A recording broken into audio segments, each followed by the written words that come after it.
This is Tom Dillon, the Lifetime Liberal, and today is Friday, December 2nd, 2016. The title of this rant will be Seduced and Betrayed by Donald Trump, from Dr. Paul Krugman's article in the New York Times on the same day.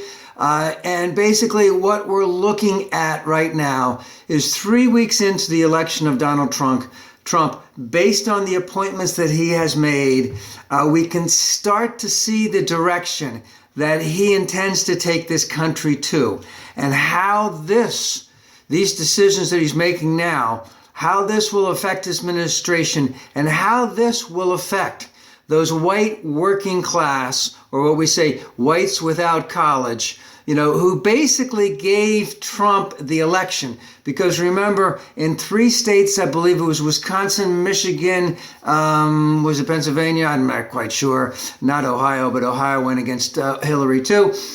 Is that he won in those 3 states by less than 100,000 votes. He won in those 3 states in just a couple of counties where he won that white working class, whites without college vote by an exceptional margin. And what's going to happen to them? From a basic standpoint, based on what he has shown right now, they're all going to get screwed. They're going to get buggered, so to speak. And the question is how is this happening to them? Because they wanted things to change. They wanted him to take them in a new direction. They put their faith in him. They believed in him. So let's go back. During the campaign, there wasn't a lot of talk about the issues. Very little talk outside of the Affordable Care Act, Obamacare, again, which Trump and every single Republican candidate said that they were going to scrap, get rid of, replace. And Trump had said he would replace it with something better. But what has happened in the last week is he has hired a congressman from Georgia by the name of Tom Price, an orthopedic surgeon, who basically was the head of the people in the Congress who voted over 50 times to repeal Obamacare. And he is going to be nominated for the Health and Human Services Secretary. And there is no way that he will not make an immediate effort to repeal, and maybe not replace, but definitely repeal Obamacare, and add to that also Medicare. Now, the whole time that Obamacare has been out there, the Republicans have basically indicated very clearly that they want to repeal it and they want to replace it. But they've never come up with a replacement, ever.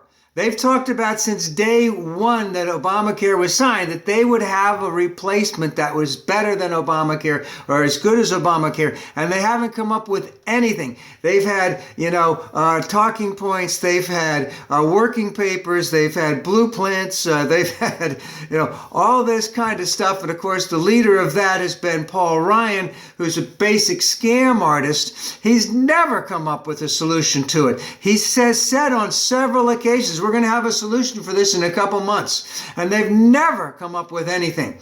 So this whole thing about them being able to replace Obamacare has been a fraud completely from the beginning. And the big reason for that is the way that Obamacare was put together is that in essence, it's a really, really big puzzle with just a few big pieces. So when you go to the beach or when you go on vacation or something and you have those 1,000-piece puzzles or 1,500-piece puzzles that 4 or 5 of you sit around and work on, the Obamacare, let's just make it like these 10, they interact. They're joined to each other. You take one out and the rest of them kind of die because they need some vital components out of each one of those major categories. And a lot of Obamacare is tied to Medicare. So all of this is what Price will want to get rid of. This is what Paul Ryan wants to get rid of. And even though Trump talked many times about repealing it and getting rid of it and replacing with something better, there is nothing better than Obamacare, unless you're going to have, let's say, universal health insurance. And remember, insurance companies are still making money on this whole deal. So it looks like they're going to really make that effort to drop it. And the question is, how will that affect those people who voted for Trump, those white working class, those whites without college, because it's estimated that up to about 5 million of them have Obamacare, of those people that voted for him. And of course, you can, why the hell did they do that? Well, number one, they always said repeal and replace, and Trump had always said he's going to replace it with something better. But the moves that Trump has made so far does not indicate that at all. Now, I want to get back to that in a second, but Trump had a big little show, a dog and pony show yesterday with Carrier. Basically, it was a corporate giveaway. The jobs, in terms of manufacturing jobs, they're not coming back. He saved 800 jobs, if you want to call it that. Remember, that was through Mike Pence. He was just... he had the little dog and pony show. They made it great. Sounded like he's great. He took all of the acclaim and all of that stuff. But at the same time, we know that he'd have to do one of those a week for the next 30 years to give you as many jobs, to get as many jobs as Obama created in manufacturing since Obama was elected. And he'd have to do that 1 week a year for the next 100 years to get back all of the manufacturing jobs that were lost in America since 1999, and it's not going to happen.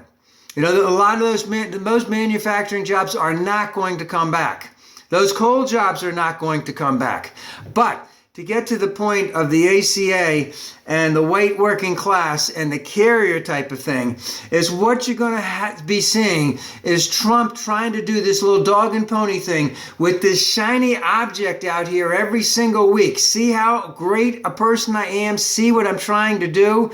At the same time, the people that he's appointing are basically out there screwing the people that actually voted for Trump, especially the approximately 5 million white working class, whites without college, who voted for him, who have the Affordable Care Act, that will lose the Affordable Care Act. And guess what? If they're lucky enough to have a job, they may be losing that too.